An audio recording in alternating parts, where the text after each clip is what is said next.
what we do in marketing impacts operations, which impacts accounting, which impacts the managerial side of things, the administrative side of things. No one works in a silo by themselves. Let's say we're always gears churning with each other, and you have to understand what your gear is all about. In today's marketing era, a standout leader helps big brands succeed. With over 3 decades of experience in marketing, including for Walt Disney, meet Steve Hartert, a symbol of brand excellence and the Chief Marketing Officer at the first ever online form builder, Jotform. I'm your host, Vianca Mayer, and this is the DesignRush Podcast. So, Steve, thank you so much again for joining us today and making the time. I think I speak for everybody on our team that we're pretty excited to talk to you today. So let's just kick off our podcast today with you maybe telling us a little bit about yourself and what it is that you do. Yeah, I've been in the marketing advertising business, 35 years, going on 40 years now, so don't hold that against me. Have worked for a lot of different kinds of companies. So where I have been the marketing department to places where I've had like over 100 people in my departments. So I've worked for startups. I wouldn't call Jotform a startup anymore. I mean, we're 16 years old and we're, doing very well. But I've worked for small startups to very large organizations, primarily in the B2B world. But the last 20 years of what I've been doing primarily been in the tech world. So been an awful lot of fun. It's been a great journey. So how did you initially break into the industry at the beginning of your career? And what was the biggest challenge that you had to overcome then, if there were any? Well, there's always challenges when you're starting out. I mean, really, it kind of goes back to when I was in college, to be honest with you. Back then I was what they called a communications major. Which really I was a PR, it was public relations was my major. But at that time, you try to do as much as you can. And so I worked in like the news office for our university. So I was writing a lot of press releases, articles for things, university newsletters, presidents' speeches, things like that. I was also a reporter and editor on the college newspaper. So I got a ton of writing experience that way, which to me, and I would say to anybody out there that's doing it, if you can take some journalism classes when you're in college, do it, because it will teach you to be a much better writer than other types of writing that you can possibly do, because you have to do it so fast and do it so well in a very short amount of time. So it's a great teacher. So anyhow, from there, I went in. So I had this nice stack of clips that I could show people. So I would go to, you start pounding doors when you graduate, you start looking for work, and went to work in Los Angeles, where I'm from, and had started when I worked for, they're not even around anymore, but it was one of the big 8 accounting firms hired me to be working their communications department, and just started doing that. So I mean, basically I just wrote all day long. And the one thing that they loved about that I had done was being able to write. And so that's the key thing to it. But along the way, you pick up a lot of other skills. I think it was literally my first day on the job, their typesetting machine had broken. That's how old this stuff was. It was back when we used to spit out documents. And having worked on a school newspaper, I was actually able to go in there and pull it out and fix it. And they were just blown away by that. And I said, well, I used to do this every day back when on the school newspaper, so it's no big deal. So that was kind of a nice way to start the career. But from that point on, it's just, you start working for different kinds of marketing departments. Realized along the way that if I really wanted to get far in the business, or at least grow my career in the business, I needed to pick up an MBA along the way, which I did. And just really have not stopped. I've been doing it ever since. Been doing it basically my whole life. I love doing it. I think it's probably the most fun discipline in the business world, because it's just ever changing. There's all sorts of new stuff. I mean, there's things that I'm doing now that we only dreamed of doing back in the day, which is, makes it so much fun to do things. And again, there's this new challenges all the time popping up, and there's new technologies you can apply to solve those challenges. So it's quite a wonderful thing to have. That's really cool. I love that you said that, if you really want to learn how to be a writer, go and do some journalism classes.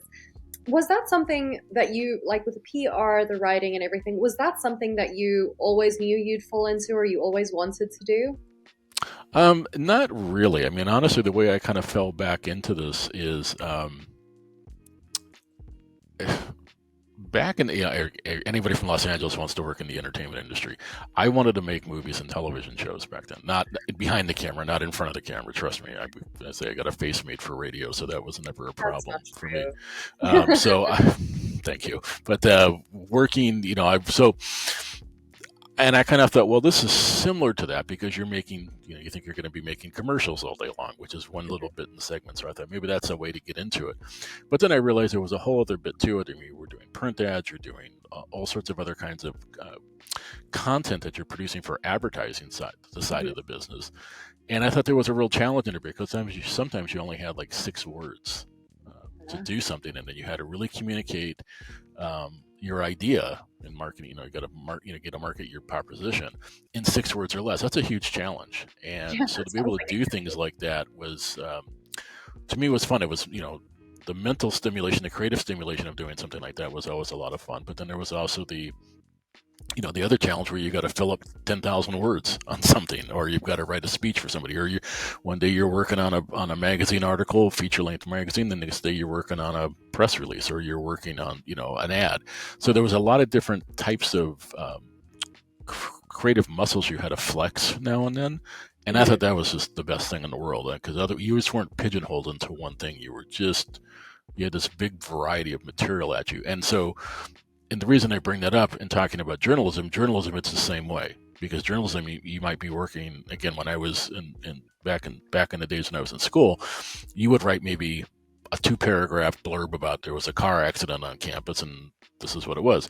Then you might write a 2-week 6-piece article that's 15,000 words on something going on campus. It's a long think piece. And so you just you learned how to write for different styles and different audiences, which is the key to marketing, is you have to really understand who your audience is, and then you write to them.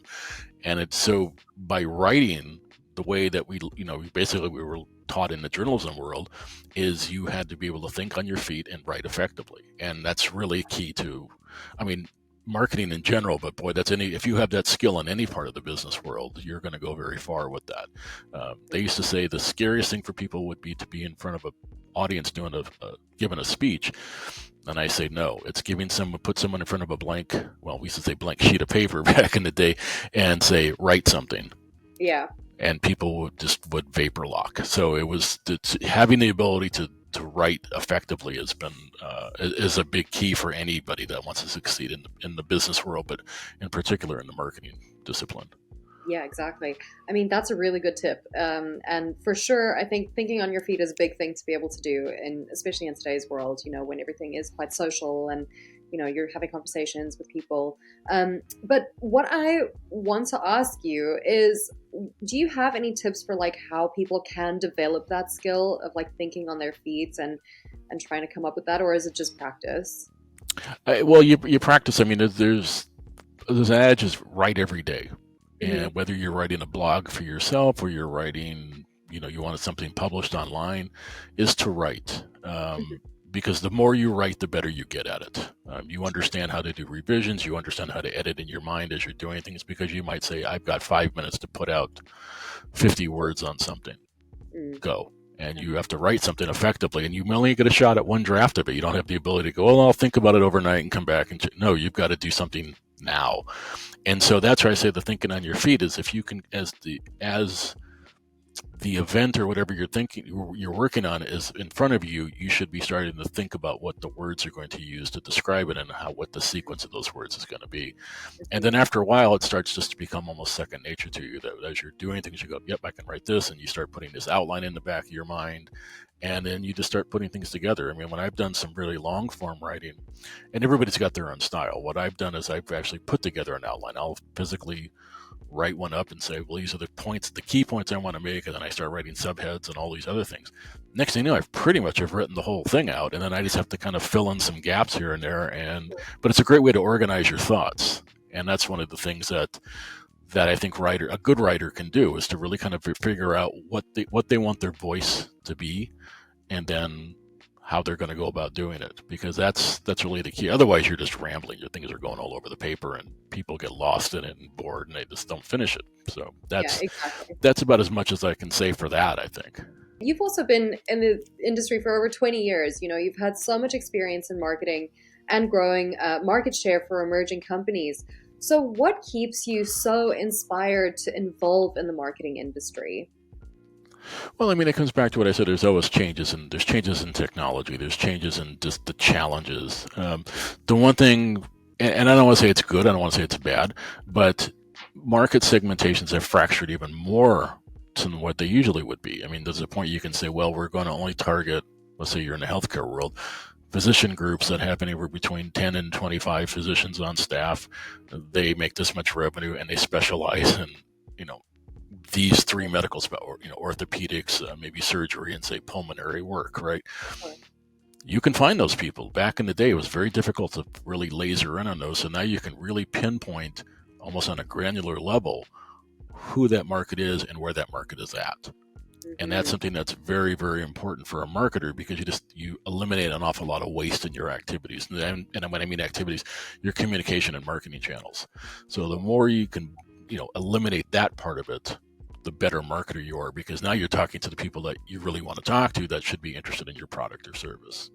Yes, and again, back in the day, you didn't have that kind of access to that kind of material. And also you couldn't really look at your results quickly enough. I mean, you might do a survey and you'd find out 6 months later what the results were, but what good does that do you 6 months from now? Today, you can actually see your survey results in real time. So as a campaign is going out, the metrics are so good. As a campaign goes out, you can actually see how it's performing in real time and make adjustments in real time if necessary. And that is a real key to an effective marketing campaign. Exactly. And I think that kind of ties in with what you said earlier. You guys are able to do things now that you wish you could have done back in the day when you first started out. So it must be super exciting. Okay, you've also been at Jotform for almost 8 years now, right? Mm-hmm. And you've been part of its growth for 20 million subscribers, which is super impressive, by the way. What do you credit Jotform's success to, and how have you pushed that growth forward as a chief marketing officer? I think the key part at Jotform is we've got an extraordinarily talented team of engineers that can really create a really solid product. That's key.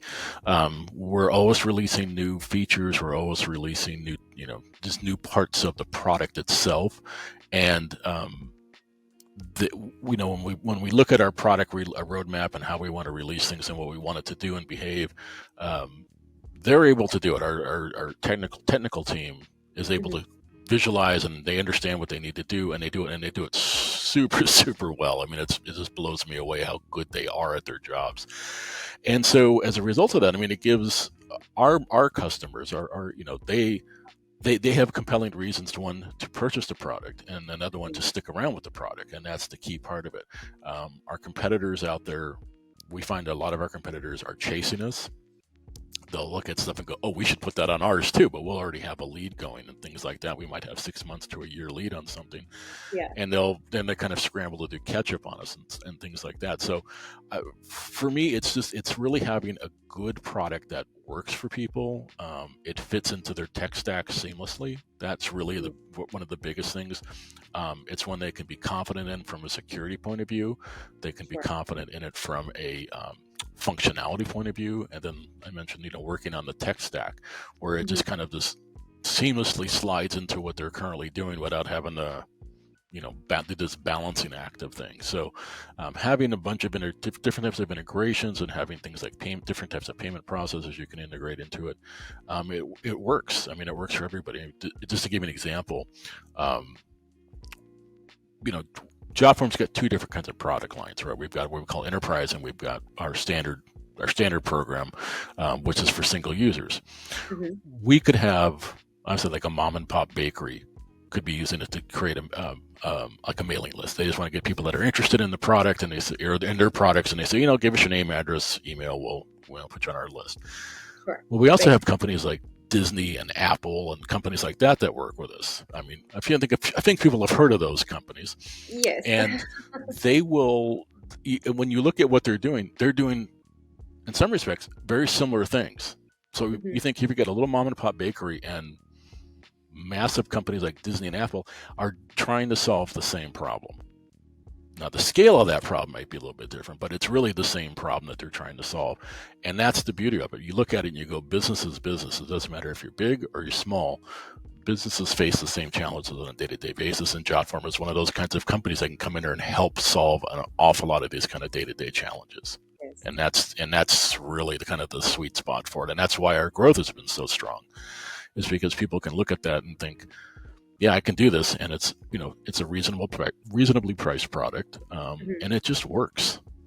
Yeah, exactly. No, it is. It's an incredible platform. Honestly, I absolutely love Jotform. I've played around with it a little bit before, and I really like what you're saying as well. It is kind of like we're all trying to solve sort of the same problems when we're creating these kinds of forms or apps. So, how has Jotform's approach to marketing changed from when you joined the company to now? Yeah, when I first joined Jotform back in 2016, the company had been around for about 10 years at that point. And our CEO, Heidi Tank, who's started Jotform and is never taken a dime of VC money, which is really unusual in the tech world. I mean, we've been a bootstrap company since day one. He really wanted to start making a marketing push. That's what he wanted to do. He knew the company was growing, but to get it to where he really envisioned the company, he knew he was going to have to start marketing. We had a couple of people on board. I think we had 3 or 4 people on board at the time that were doing more PR types of things when they were, and again, they did a great job, but they were, getting Jotform published in different articles. It's a kind of a pure PR function. But we needed more. And so, by some happenstance, Idikken's path and my path crossed, and he asked if I wanted to take on the challenge, and I said sure, and really kind of looked at the whole company and holistic view of it all. And this is, I think, what a marketer should do: is you look at the holistic point of view, but you also got to get down into the granular view and see and understand the whole thing top to bottom. We put together our first real marketing strategy. We're going to be doing this and this, and these are the segments we're going to be targeting, and we're going to really focus on these types of industries and these types of companies. And we start putting that out there in a very aggressive form, and we've never looked back. It's just one of these things that we just continue to grow. So if you look at the growth of it, and again, I am not taking credit for all of the success, because it's a massive team effort on everybody's part. But you could see the growth was very steady, and then it started to kick. Once we started to really market the company, the growth really kind of got kicked into another gear, and it continues to grow at this phenomenal rate. I know, it's amazing. It really is. It's fantastic to see. So, what are the biggest challenges of tackling marketing at a company that is constantly expanding like Jotform? I think really it's managing the growth. The growth has been, I've never been in any place that has grown like this before. It's very refreshing, because they've been on the other side of that coin in a few different companies. But to have this exponential growth every year is great.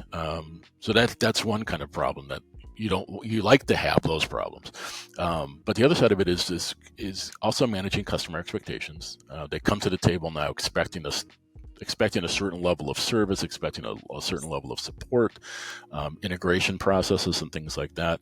And then so, you have to meet those expectations, but it's also just the communication lines that you want to come back with those customers. And I think we've done a very good job. We've got newsletters, we've got online support for people. We've got, a constant, variety of content that we put out there through, whether it's just through our blogs or external types of publications. And we've got a very active YouTube channel where people, there's tons and tons of different demos on there and tutorials and things like that. So if anybody's got a question, we probably have an answer for them. So it's not just, hey, thanks for joining, you're on your own. We're like, if you want to join, here's what we can do for you, and here's all the samples of how to do it. And then once you do join, here's how you can do all the things you want to do. And if you need help with anything, feel free to reach out to our support people. We'll be more than happy to help out. So it's one of these, we're kind of this company that we look at both sides of the sales equation and answer those questions for people. And as a result of that, there's a great comfort level when people come on board and join us. I mean, we've got customers all over the world. I think we're in 190, last counting was 193 countries. I think we've got customers in, which is, again, phenomenal. And and in our growth, we're approaching in the mid-20s right now. We're mid-20 millions of customers. So it's one of these things, you look at the numbers every day and you just go, It's Wow. someday. It's probably going to stop, but it does not look like there's any plan for it to stop, which is fantastic. My gosh, you must be absolutely so proud of everything that you guys have been able to accomplish in these last years as well with Jotform.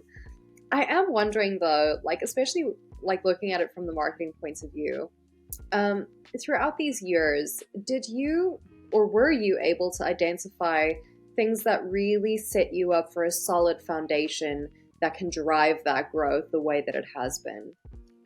Yeah, there's a couple of things. One, it was understanding, really have a good understanding who our customers were, which I think we did when I came on board. We had an awful lot of metrics. We were capturing an awful lot of data Mhm. about who our customers were and where they were at and how they were using the product. So when I was putting together the initial marketing strategy was, okay, who are those? And I looked at it, I said, let's focus on two segments. Let's find Mhm. out who those two key segments are and see how they're doing it. And as a result of that, we were able to focus on two particular segments of our customer base. And then when we started marketing, our marketing message then revolved around how they were using it, because it's like, well, if they're, say you're in the education world, if this one university's, or well, not say one, but several universities are using it like this, other ones could use the same way. So you start crafting your message by understanding how customers are really, playing with your product, and Mhm. we were able to do that, and then put the pieces out there, and you could really start seeing the growth in those segments, because then those companies came in and did the very same thing. So as new customers came on, and so for us, it was having a good solid metrics base, which again is key. The company believes in data. The company captures an awful lot of data, but we don't capture it just for the sake of capturing it. We capture it to act on it. And so every piece of data that we have in our systems is something that we need to know about our customers, and we always go back and review just what we're looking for. Do we have any blind spots? Is there something that we're not capturing that we need to capture? Because by Yeah. knowing where you've come from and where you are, it tells you where you're going to go to. And that's really one of the big things for us is just knowing who that customer is and how they use us. And the more knowledge we capture on that, the more we're able to actually, bring in new customers, because it's, again, this comes back to these common problems that businesses have.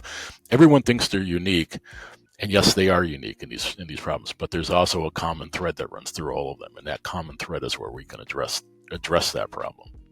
Mm, exactly.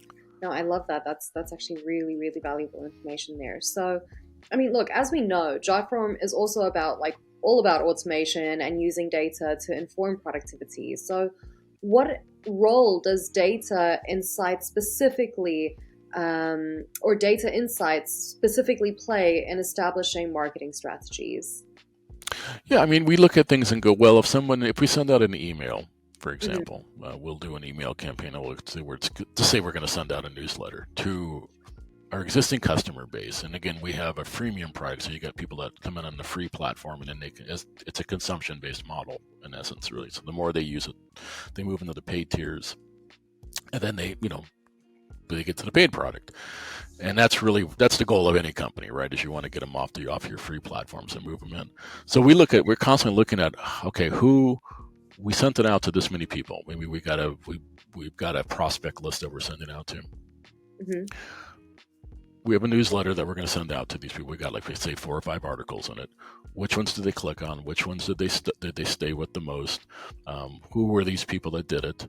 Out of these, how many of them came back and signed up for our free product? How many of them converted over to a paid product, and what time did it take for them to come over there and turn into a paid customer? Of those paid customers, let's wind it back and look at their history. How long had they contacted us at some point in the past? Where are they located? What's their industry look like? Um, are they big, small, medium-sized companies? What kind of forms did they set up? What are they doing with those forms? Those kinds of things. So once you get that, you get this picture of who your active customers are, and then you Yeah. just go looking for those similar types of customers out there that are not your current customers.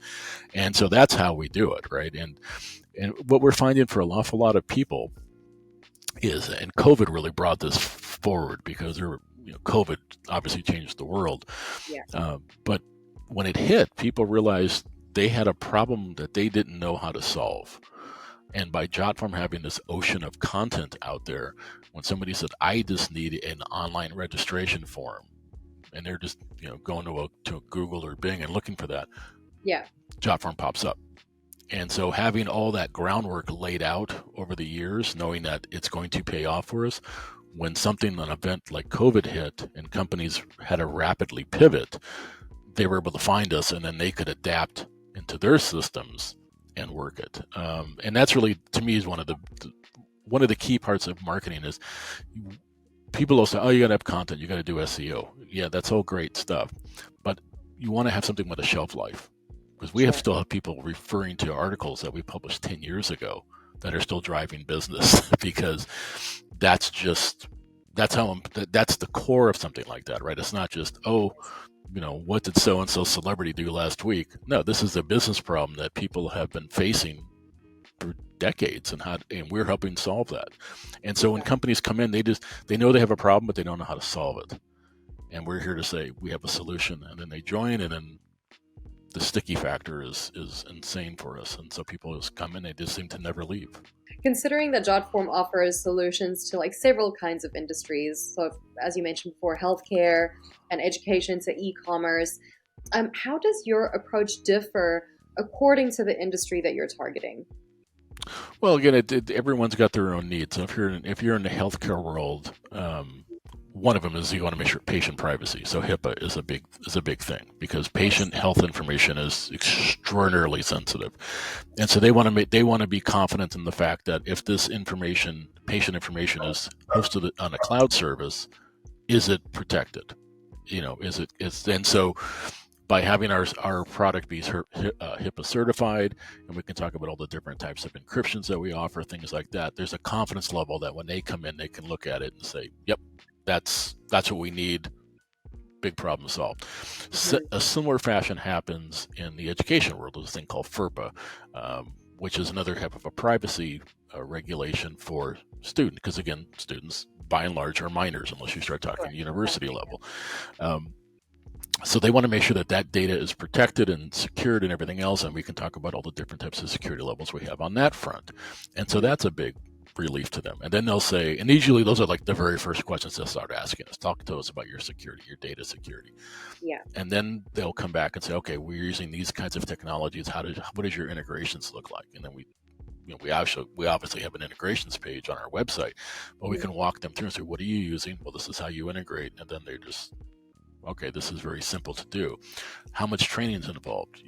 Little to no training is involved because it's very much a drag and drop, and anybody can build a form. Let me show you how fast it is. And we've done demos, and you can see their jaws drop because they're thinking they got to know coding, they got to know all these things. It's like, no, you just literally move things around on your monitor, and there's your form. And you can make that form as simplistic as you want to make it or as complicated as you want to make it. You can have things in there like what we love to show people is conditional logic. That if it's, let's say it's a hospital, for example, and you're doing a patient intake. Every time you go see a doctor, you got to fill out a HIPAA release form, a patient health history, and an insurance form. Those are the first three things you're going to do. And so on that health history, you could, when somebody asks the basics, are you male or female? And it would say male, and then the questions that are related to male health would show up. You don't see the ones for female health, and vice versa. If you say female, here's all the female health questions. So you don't have to sift through all this kind of irrelevant questions that are asking you. You can just skip through. Like, when's the last time you gave birth to a child? I've never given birth to a child, so I don't need to worry about those kinds of questions. Yeah. And so that stuff you can fine tune, and people love that because it's just, this is simple to do, and it's simple to figure out how to code that. It's just literally a couple of drag and drop a few things. But then once you capture that data, what happens to that data? And so then it shows how that they can integrate into their existing tech stacks of how they're capturing data, whether it's an electronic medical record system or some other data, customer patient data capture system, how that information can move into that, and now it can be actioned on their end. And generally it's more like, for 99% of our integrations, they can just say, well, I have Salesforce. All right, drag the Salesforce icon onto your form, put in your Salesforce credentials, you're done. That's how simple it is. Even with AI and everything, productivity is such a big thing now. And the simpler things are, or made for us, I think, as human beings, the better, right? Mm-hmm. And I think Jotform does a fantastic job. of doing that for us, for sure. So you recently launched a variety of new solutions, and these included things like the Jotform Store Builder, Jotform Sign, and the Jotform White Label app, and you even expanded to the online workspaces segment with Jotform Teams. So how do you determine, rather, the right time to launch new products? For us, it comes down to we look at customer requests for a feature. Sometimes every day we get thousands of requests, and we'll start looking at them and going, well, we're getting this, maybe there's a rise in a certain type of request. And like Teams, for example, people say we need to get some collaboration. Now that people realize that there's an online solution for this, which they've, for the last 3 or 4 years, have been kind of pushed into that world. Mm-hmm. They've said we need to have more collaboration on our forms and our data when they come in. How can we do this? They just need somebody to come in and pull some data and move out. They don't necessarily need to build forms. So they need something like that. That's just somebody that has access to the data. And from that, we sit there and said, okay, we're getting a lot of requests for this. What could we do that would solve this problem? And from there, teams popped up. Like we can have people, you can add, particular users or particular employees of that organization into that team listing, and then they could put together whatever they need to have. And that's what they wanted. They wanted that collaboration opportunity. And that's something that we looked at and go, what's the best way to do this? So we'd go look at other companies and look at other products and go, well, how are they doing team building? What are they doing for these similar types of activities? And that's what we would do. And then we kind of take the best of all of them and then combine it into ours and say, okay, now we're going to make this seamless and easy for customers to work with. I mean, that's really where it starts to. It's one thing to put the product together, and I don't want to make this sound like it's easy, but it's probably, in all of this, maybe one of the easiest steps to do sometimes. But then it's making it seamless and easy for that customer to work with. That's where the challenge is. And I think that, again, that's what separates Jotform from the pack, is that we always have that customer in mind, front and center, when we're putting these things together. My father was an engineer, so I can always make jokes about this. It's one thing to program something for an engineer, but to program something for a consumer, your basic customers, that's a whole other world. And you've got to be able to kind of find where's that common denominator on all of that and make it work for them and make it very seamless. And I think we really excel at that. Jotform was also the first online form builder, and you guys launched back in 2006. With other companies, especially pretty big players like Google, now tapping into the same segment, how do you ensure that Jotform differentiates itself and maintains a strong brand awareness despite that competition popping up now? I mean, we also look at our competitors. We have new competitors coming up all the time. Sure. And this is, it's the nature of business. When there's success in something, everybody wants to kind of move into it. Mm-hmm. And when you look at it, I'm not whistling past the graveyard here, but when you talk to someone like Google, when you look at Google and you look at like Microsoft Forms, they have a good form solution. Don't get me wrong, they have good form solutions, but it's very, very basic. It's mostly like name, address, email, phone number, that kind of thing. You can't get into things like conditional logic. You can't get into things like e-commerce. There's a whole lot of things that we can offer integration-wise, security-wise, all these different things that they're just not offering because it's just not their core. That's not their core business. So we look at that and we always keep an eye on them to see what they're up to. But if you start matching feature to feature, they get to a certain point and we just keep going. And that's how we look at it. So we have an awful lot of people come to us from, say, like Google Forms and say, I liked using Google Forms, but it wasn't enough for what I needed and it wasn't that easy to use. I saw what you guys have at Jotform. What can we do? And great, come on board. All your data can be ported over. We can actually import your forms and you could clean them up and customize them if you want to. Yeah. And so that's kind of how it all kind of pops in, is people can just do it. They look at those and go, yeah, I can do it, but I don't get enough out of it. And so we look at those competitors and think, that's fine. But I will say this about our competitors, and this is what's interesting. When I first started at Jotform, I looked at, I put together a whole pricing matrix I took the top 10, I thought, competitors and said, let's look and see how we fit in pricing. And prices were all over the board. But within about 1.5 to 2 years, although everybody's prices kind of came very, very close to ours, if not matching our pricing. So I said, we must be doing something right, because now they're following us. They're not like all over the place trying to do something different.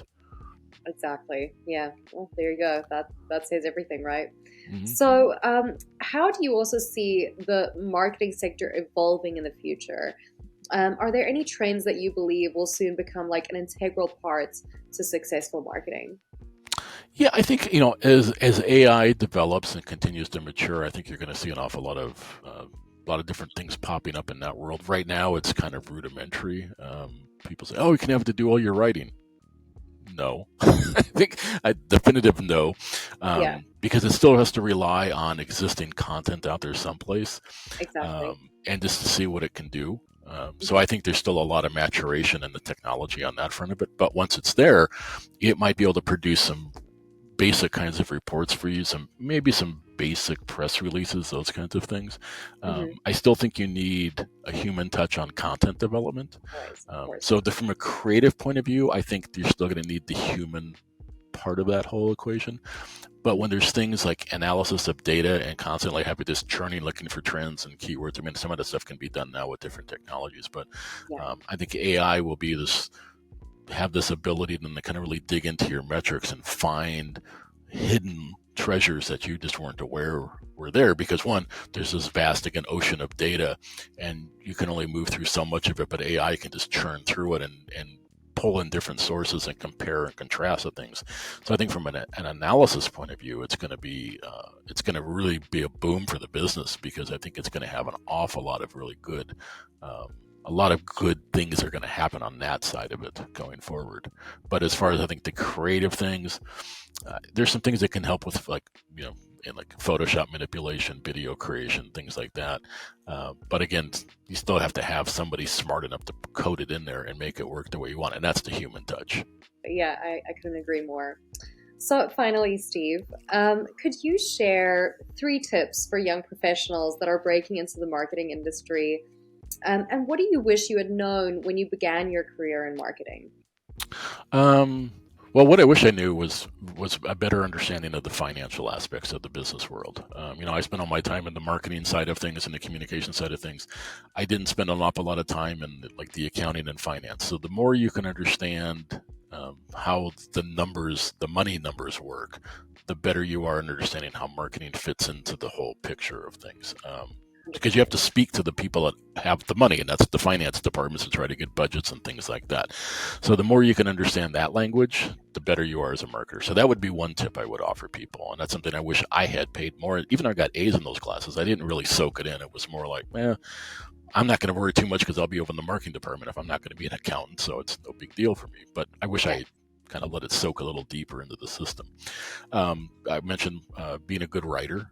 I think is something that's critically needed, and I think people don't quite appreciate the level of writing that people need to have to be good at it. And the other side is understanding metrics.